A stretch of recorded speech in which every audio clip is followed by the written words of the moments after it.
Hey guys, welcome to our value investor channel. आप सभी को हमारे वैल्यू इन्वेस्टर चैनल पे मैं तहे दिल से स्वागत करता हूं। जी हाँ, तो आज का वीडियो गाइस बहुत ही इंटरेस्टिंग होने वाला है।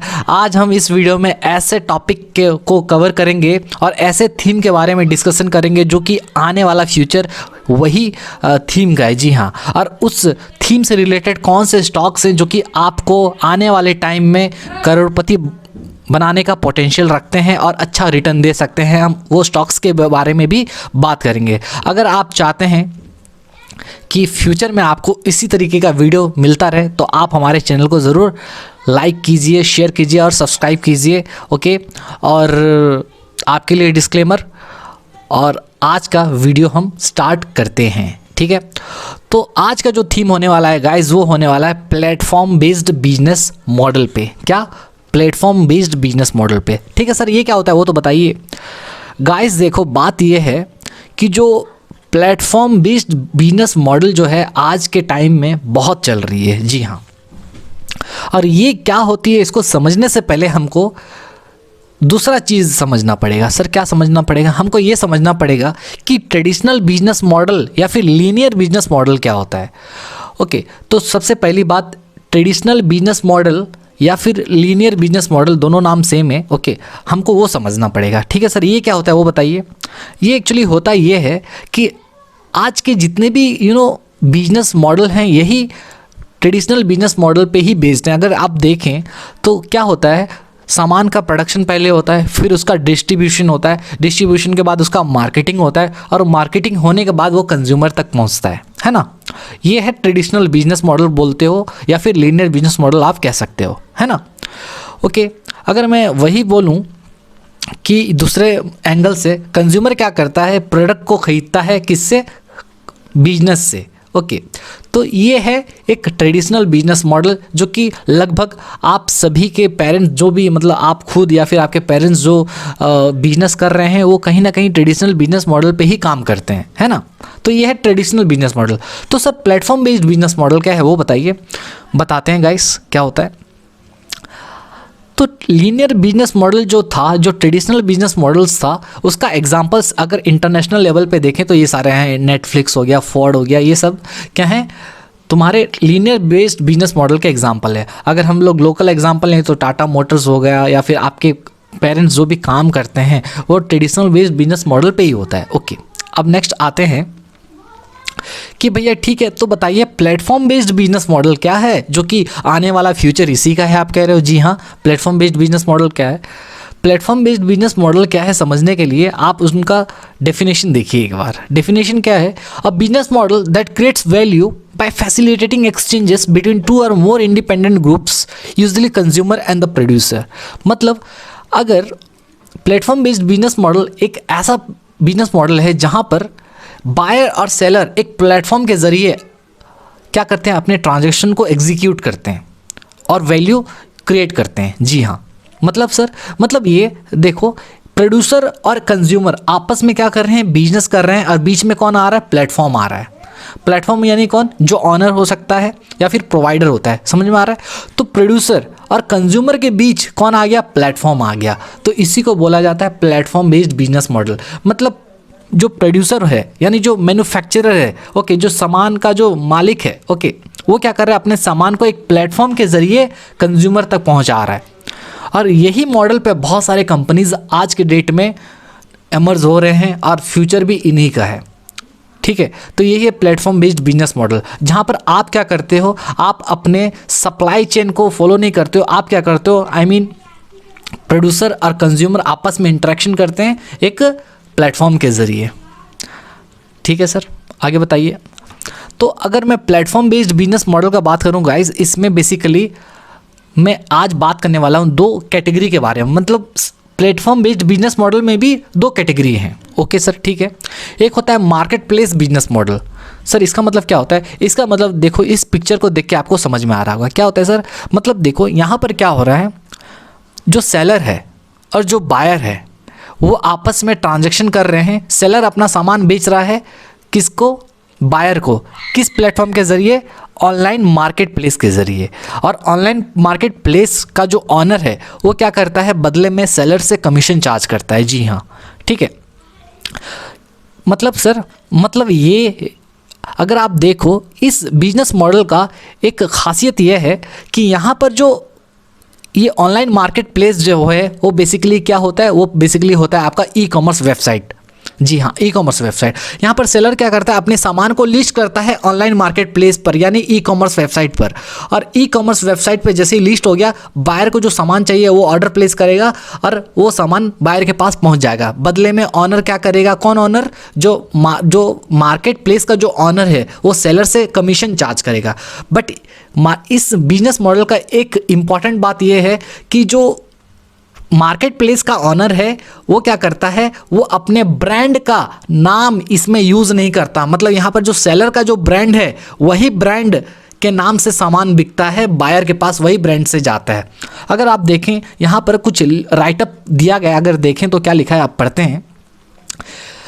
An online marketplace is basically an e-commerce website or an application which organizes the products and the services offered by different sellers and sell them on its own website. The firm only acts as a mediator and doesn't own the products or the services provided. Hence, the prices are determined by the sellers themselves.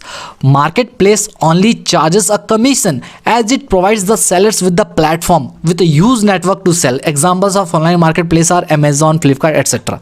मतलब sir यहाँ पर seller जो सामान बेच रहा है ना, वो प्राइस भी कौन डिसाइड करेगा, सेलर खुद डिसाइड करेगा। ई कॉमर्स वेबसाइट वाले डिसाइड नहीं करेंगे। और सेलर का ब्रांड खुद सेलर अपना ब्रांड के नाम पे बेचेगा। जी हाँ, ठीक है। यहाँ पर एग्जांपल कौन आ गया, अमेज़न, फ्लिपकार्ट। आप सामान जब अमेज़न से मंगाते हो तो यहाँ पर जो सामान भेजने वाला है उसका ब्रांड का नाम यूज़ होता है, ठीक है।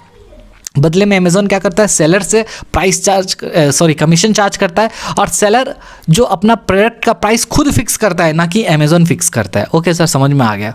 और एक होता है एग्रीगेटर बिजनेस मॉडल। सर ये क्या होता है, ये भी प्लेटफॉर्म बेस्ड बिजनेस मॉडल ही है गाइस, लेकिन इसमें खास एक डिफरेंस ये है कि यहाँ पर भी कंज्यूमर और सप्लायर आपस में बिजनेस कर रहे हैं, बीच में एक प्लेटफॉर्म आ रहा है और इसको एग्रीगेटर बोला जाता है। जो दोनों को कनेक्ट करता है उसको कहा जाता है एग्रीगेटर। ओके, जो प्लेटफॉर्म है उसको एग्रीगेटर कहा जाता है, जो कि दोनों को कनेक्ट करता है। और यहाँ पर एक इम्पॉर्टेंट बात यह है कि जो एग्रीगेटर है यहाँ पर प्राइस वो खुद डिसाइड करता है। ओ my God, yes, aggregator price खुद डिसाइड करता है और अपना ब्रांड यूज़ करता है। ओहो यस, तो दोनों में यही डिफरेंस है। पहले वाले एग्जाम्पल में अगर देखें तो वहाँ पर जो ई कॉमर्स वेबसाइट का मालिक था वो कमीशन चार्ज करता था और क्या करता था, सेलर अपना प्राइस खुद फिक्स करता था और सेलर अपना ब्रांड यूज़ करता था। बट यहाँ पर एग्रीगेटर प्राइस चार्ज करेगा और ब्रांड एग्रीगेटर का ही यूज़ होगा। समझ में आ रहा है? अच्छा, तो अगर आप ओला को देखें या फिर नाइका या फिर ओयो का एग्जाम्पल लें तो ये एग्रीगेटर बिजनेस मॉडल पे बेस्ड है।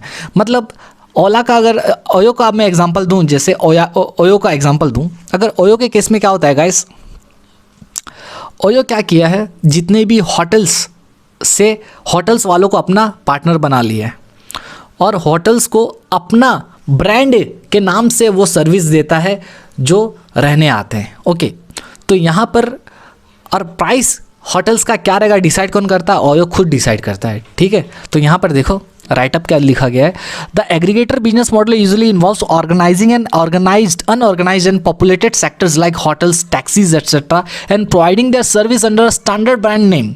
Aggregators, just like a marketplace, are big brands that provide offering under their own brand name. The sellers are their partners, but unlike marketplace, sellers don't sell under their own name. Offerings are sold under the name of aggregator, and hence the price band is determined by the aggregator. Examples of online aggregators are Ola, Uber, Oyo, etc. समझ में आया? तो दोनों में फ़र्क क्या है? Market place business model में ई कॉमर्स वेबसाइट सिर्फ कमीशन चार्ज करती है, सेलर अपना ब्रांड का यूज़ करता है, सेलर प्राइस खुद डिसाइड करता है.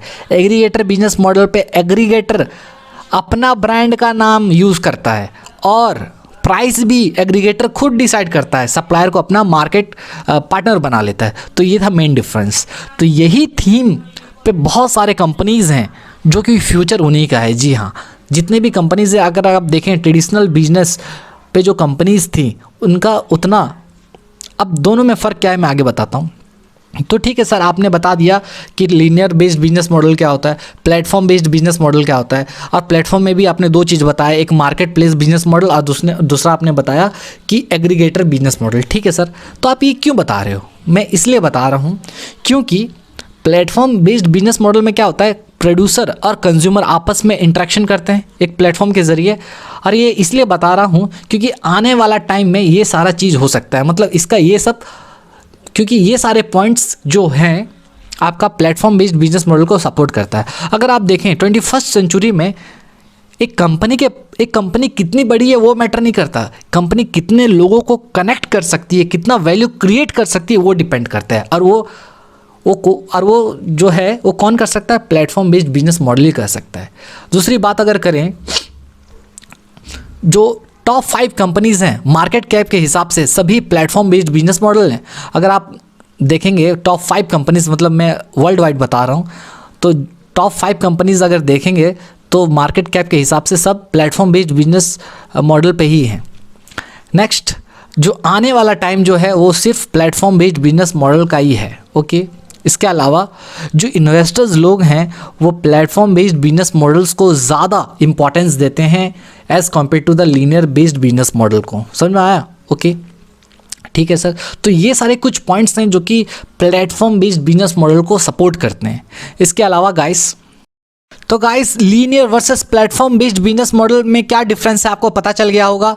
वहीं लीनियर बिजनेस मॉडल जो होता है वो सूटेबल होता है स्मॉल ऑर्गेनाइजेशंस के लिए और स्टार्टअप्स के लिए, और हम प्लेटफॉर्म बेस्ड बिजनेस मॉडल की बात करें तो वो क्विकली स्केल होता है और ज़्यादा मार्केट शेयर कैप्चर करता है। जी हाँ, और आने वाला time platform based business model का ही है। और आपको पता है वर्ल्ड वाइड अगर देखोगे टॉप 5 जो कंपनीज़ हैं वो प्लेटफॉर्म बेस्ड बिजनेस मॉडल पे ही काम करती हैं। ठीक है, तो आने वाला टाइम इन्हीं का है। ओके, तो अब कौन कौन से stocks platform based business model पे हैं, चलिए बात करते हैं और चलिए स्टार्ट करते हैं। ओके, तो स्टार्ट करने से पहले गाइस, मतलब स्टॉक्स के बारे में बताने से पहले मैं आपको कुछ डिस्क्लेमर दे दूं। सबसे पहली बात ये जो डेटा है ये 31 जनवरी 2022 का डेटा उठाया गया है।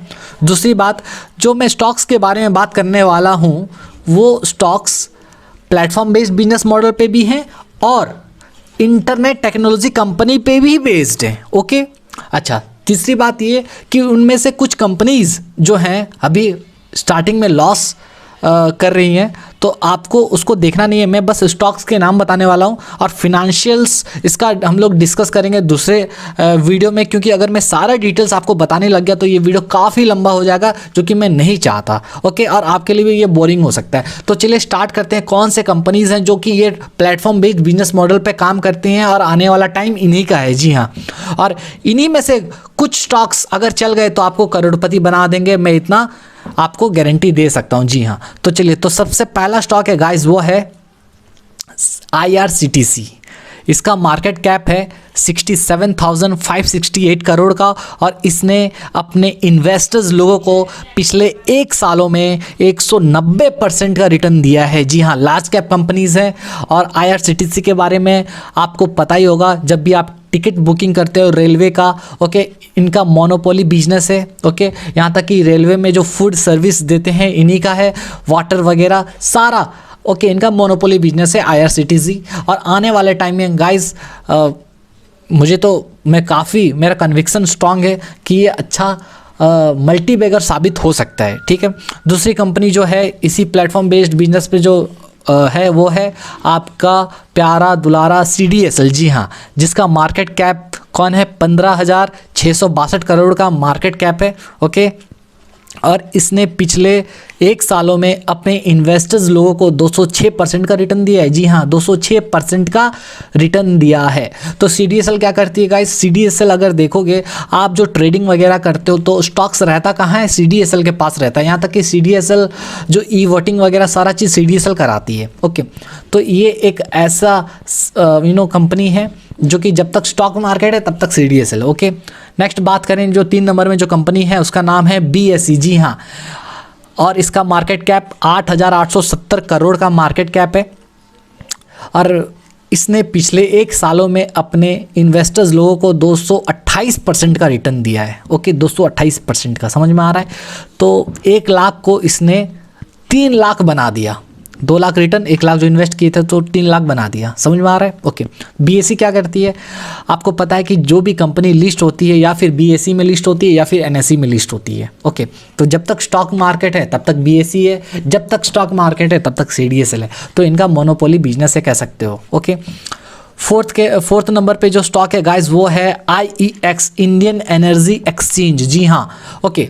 इसका मार्केट कैप 20,865 करोड़ का है और इसने अपने इन्वेस्टर्स लोगों को पिछले 1 सालों में 182% का रिटर्न दिया है।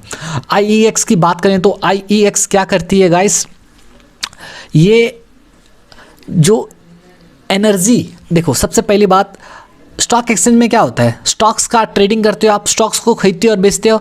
तो IEX पे क्या होता है? आप इलेक्ट्रिसिटी का यहाँ पर ट्रेडिंग होता है। ओके, इलेक्ट्रिसिटी का ट्रेडिंग होता है IEX पे, इंडियन एनर्जी एक्सचेंज पे। ओके, ठीक है सर, आगे बताइए। आगे अगर बात करें तो गाइस नेक्स्ट स्टॉक है, आप गैस कर सकते हो क्या? चलो गैस करो, देखते हैं। तो जो नेक्स्ट स्टॉक है, गैस करो भाई, Info Edge. Oh my god, market cap कितना है इसका? कितना है? 56,695 करोड़ का मार्केट कैप है। ओके, और इसने अपने इन्वेस्टर्स लोगों को पिछले 1 सालों में -3.15% का रिटर्न दिया है। सर ये तो नेगेटिव रिटर्न दिया है। अरे भाई, सिर्फ 1 साल का दिखा रहा है, मैक्सिमम देखोगे तो ये रिटर्न अच्छा ही रहेगा। ओके, अच्छा सर, इन्फोएज क्या करती है? आपने Naukri.com का नाम सुना है? जी हाँ सर, सुना है। क्या आपने जीवन साथी का नाम सुना है? जी हाँ, सुना है। क्या आपने 99 एकर्स का नाम सुना है? जी हाँ, सुना है। तो गाइज ये सारे किनके हैं? इन्फोएज के हैं। इनके अलावा इन्फोएज का एक मतलब खासियत ये है कि जितने भी स्टार्टअप्स आते हैं सब में इनका इन्वेस्टमेंट होता है, मतलब अच्छे अच्छे स्टार्टअप्स में इनका इन्वेस्टमेंट है। तो इन्फोएज एक ऐसी कंपनी है जो कि सबके पोर्टफोलियो में तो ज़रूर होना ही चाहिए। ओके, इसके अलावा 6th नंबर पे जो स्टॉक है गाइस उसका नाम है इंडिया मार्ट। क्या नाम है भाई? India mart. अच्छा, इंडिया मार्ट का मार्केट कैप कितना है? 14,744 करोड़ का मार्केट कैप है और इसने अपने इन्वेस्टर्स लोगों को पिछले 1 सालों में 40% का नेगेटिव रिटर्न दिया है, मतलब 40% उनका पैसा डिक्लाइन हुआ है। अच्छा ठीक है सर ये क्या करती है वो बताइए। तो गाइज इंडिया मार्ट जो है ना वो इंडिया की सबसे largest online B2B market place है। ओके, इसके अलावा वो क्या करती है? बायर्स को और सेलर्स को कनेक्ट करती है और इनका 60% मार्केट शेयर है ऑनलाइन B2B क्लासिफाइड स्पेस में। ठीक है, मतलब ये जितने भी मैन्युफैक्चरर हैं, रिटेलर हैं और होलसेलर हैं यहाँ पर अपने प्रोडक्ट को लिस्ट करते हैं। इंडिया मार्ट क्या करती है? कंज्यूमर को वो सारा माल बेचती है। ओके, वो भी बल्क बेसिस पे, तो B2B है आप कह सकते हो। ओके, नेक्स्ट 7th नंबर पे जो कंपनी है उसका नाम है MCX। मार्केट कैप है 7,930 करोड़ का। MCX यानी मल्टी कमोडिटी एक्सचेंज, यानी जिस तरह से अपना इंडियन स्टॉक एक्सचेंज में स्टॉक्स का ट्रेडिंग होता है, IEX इंडियन एनर्जी एक्सचेंज में इलेक्ट्रिसिटी का ट्रेडिंग होता है, उसी तरह से मल्टी कमोडिटी एक्सचेंज में कमोडिटी का ट्रेडिंग होता है, यानी मेटल्स का ट्रेडिंग होता है। मेटल्स यानी आयरन का ट्रेडिंग हुआ। ओके, कमोडिटी में और भी आते हैं जैसे आपका जूट हो गया, ये सारा चीज़ों का ट्रेडिंग होता है। ओके, और इसने अपने इन्वेस्टर्स लोगों को पिछले 1 सालों में 2% का नेगेटिव रिटर्न दिया है। ओके, 8 नंबर में है जस्ट डायल। ओके, और इसका मार्केट कैप क्या है? 7,500 करोड़ का मार्केट कैप है जस्ट डायल का और इसने अपने इन्वेस्टर्स लोगों को पिछले 1 सालों में 48% का रिटर्न दिया है। सर जस्ट डायल क्या करती है? जैसे लिखा है number 1 local search engine. Sir मतलब क्या सर? मान लो मेरा एक रिपेयर शॉप है कार का। ओके, मैं चाहता हूँ कि लोग मुझे जाने, तो मैं क्या किया? जस्ट डायल को बोला कि भैया मेरा आप बिजनेस को आप अपने वेबसाइट पे लिस्ट कर दो। तो जब कभी भी कोई किसी का गाड़ी अगर ब्रेक डाउन हुआ तो वो क्या करेगा? जस्ट डायल में जैसे ही खोजेगा तो मेरा दुकान उनको दिख जाएगा, मेरा नंबर्स उनको मिल जाएगा। तो जस्ट डायल यही काम करता है। ओके, नेक्स्ट नेक्स्ट 9 नंबर पे जो कंपनी आती है उसका नाम है जोमेटो। यस, मार्केट कैप कितना है? 68,398 करोड़ का मार्केट कैप है और अपने इन्वेस्टर्स को अभी इसका 1 साल हुआ नहीं है, 28% का नेगेटिव रिटर्न दिया है। जोमेटो क्या करती है मुझको बताने का दरकार नहीं है, आपको हर यूट्यूब चैनल पे ओके दिखता होगा, काफ़ी ऐड इनका आता है। जोमेटो आप खुद ऑर्डर भी करते रहोगे, यानी रेस्टोरेंट को और जिनको भूख लग रहा है उनको ओके, ये कंज्यूमर को और रेस्टोरेंट को कनेक्ट करती है जोमेटो ओके। काफ़ी अभी लॉस में है कंपनी, लेकिन 68,000 करोड़ का मार्केट कैप, यानी समझ रहे हो ओके। आने वाला टाइम इन्हीं लोग का है, भले इन लोग लॉस में क्यों ना हो अभी ओके। 10th नंबर में है नायका, मार्केट कैप है 77,730 करोड़ का और इनका 1 साल का जो रिटर्न है, मतलब वो भी ये भी अभी इनका आईपीओ आया था, जोमेटो के साथ ही इनका आईपीओ आया था। ये भी 25% का नेगेटिव रिटर्न दिया है अपने इन्वेस्टर्स लोगों को। नायका के बारे में तो जितनी भी लड़कियां हैं जो वीडियो देख रही हैं उनको भी पता होगा। नायका क्या करती है, ये एग्रीगेटर बिजनेस मॉडल पे काम करती है, यहाँ की जोमेटो भी वही एग्रीगेटर बिजनेस मॉडल पे काम करती है। नायका क्या करती है, जितने भी ब्यूटी रिलेटेड सामान हैं वो मैन्युफैक्चरर से डायरेक्ट ले आती हैं और अपने वेबसाइट से बेचती हैं, ठीक है। तो होता क्या है कि अपना ब्रांड का ये लोग यूज़ करते हैं नाम ओके, जो कि अमेज़न और फ्लिपकार्ट वाले ऐसा नहीं करते, ठीक है। अच्छा, 11th नंबर पे है जो पॉलिसी बाज़ार, इनका मार्केट कैप है 35,468 करोड़ का और ये भी अपने इन्वेस्टर्स लोगों को नेगेटिव रिटर्न दिए हैं, मतलब ये सब आईपीओ अभी आए थे उनका रिटर्न है ओके। तो अगर आप देखोगे पॉलिसी बाज़ार क्या करता है गाइस, पॉलिसी बाज़ार के बारे में अगर मैं बात करूँ ना, तो सबसे पहली बात पॉलिसी बाज़ार क्या करता है, जितने भी इंश्योरेंस ब्रोकर हैं उनके साथ इनका टाइप होता है ओके।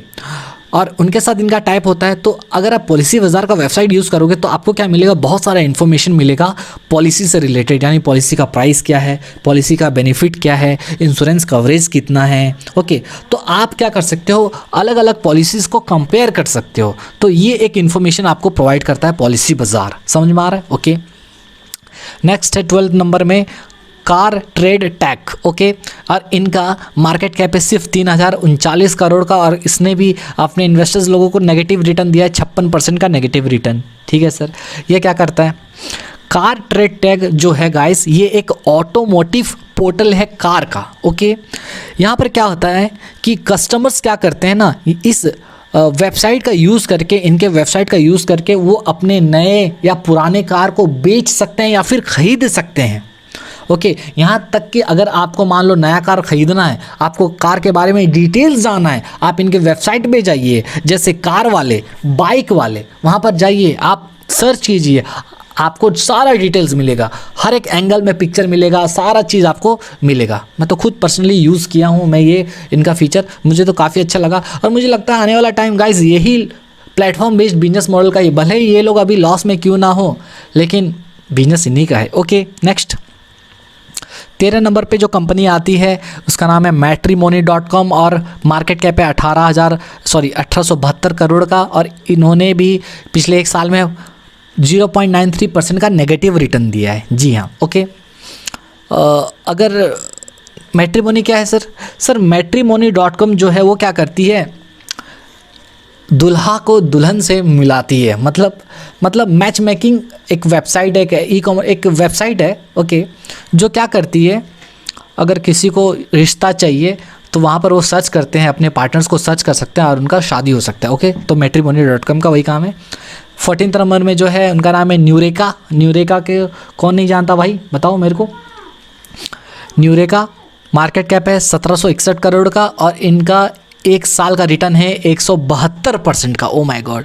अगर न्यूरेका के बारे में गाइस बताऊं तो ये हमारे देश की सबसे पहली digital health care and wellness company है ओके, जो कि अपने प्रोडक्ट बेचती है वेबसाइट के ज़रिए और ऑनलाइन पार्टनर्स के नेटवर्क के ज़रिए, ठीक है।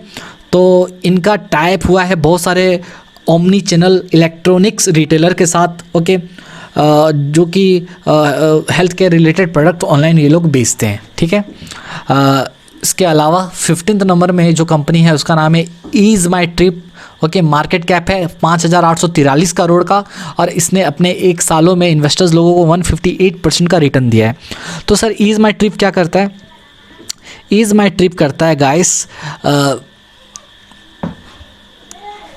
जो एयर टिकट्स हुआ, ठीक है, एयर टिकट्स, रेलवे टिकट्स, बस टिकट्स, हॉलीडे पैकेजेस वगैरह प्रोवाइड करता है कौन? ये इज़ माई ट्रिप, ठीक है। तो ये भी काफ़ी इनका बिजनेस इंटरेस्टिंग है। 16th नंबर यानी लास्ट जो है अपना, लास्ट नंबर पे जो आता है कंपनी, उसका नाम है, बताओ any guesses? MSTC। Oh my god, MSTC, yes MSTC।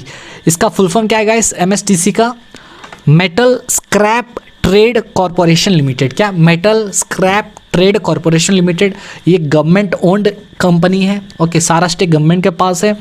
दूसरी बात, ये ई कॉमर्स सर्विस प्रोवाइडर है। क्या है? ई कॉमर्स सर्विस प्रोवाइडर है, और ये बहुत सारे ई कॉमर्स सेक्टर को सर्विस प्रोवाइड करती है, इंक्लूडिंग ई ऑक्शन हो गया, ओके, ई प्रोक्योरमेंट हो गया, हाई सी सेल्स हो गया, ई सेल्स हो गया, एंड रिटेल एंड सॉफ्टवेयर, बहुत सारा सर्विस प्रोवाइड करती है ई कॉमर्स सेक्टर्स लोगों को, ओके। इनका मार्केट कैप 2414 करोड़ का है, और इसने 1 सालों में 53% का रिटर्न दिया है। तो ये सारे 16 स्टॉक्स हैं जो कि आने वाले टाइम में इन्हीं में से कोई स्टॉक्स आपको गजब का रिटर्न दे सकते हैं और मल्टीबैगर साबित हो सकते हैं, और फ्यूचर भी यही बिजनेस मॉडल पे बेस्ड है। तो देखते हैं कि कौन सा स्टॉक्स कितना रिटर्न देता है, और आप कमेंट सेक्शन में ज़रूर बताइए कि इनमें से कौन सा स्टॉक्स आपके पोर्टफोलियो में है, ओके। और अगर आप डिटेल्ड एनालिसिस चाहते हो हर एक स्टॉक का, तो हम सेपरेट वीडियो इस पर ज़रूर बनाएंगे। और thanks for watching the video guys. और एक बात मैं बता दूं आपको, किसी भी स्टॉक में इन्वेस्ट करने से पहले आप अपने फिनेंशियल एडवाइज़र का ज़रूर सलाह लें। ये जो वीडियो था सिर्फ एजुकेशनल पर्पस के लिए था, मेरा काम था बस आपको नॉलेज देना, बाकी डिसीज़न आप खुद लीजिए, ओके। और अपना रिसर्च खुद कीजिए, ठीक है। तो गाइस, हम मिलेंगे एक नेक्स्ट वीडियो में एक नए थीम के साथ, नए कंटेंट के साथ। तब तक के लिए बाय, टेक केयर एंड खुदा हाफिज़।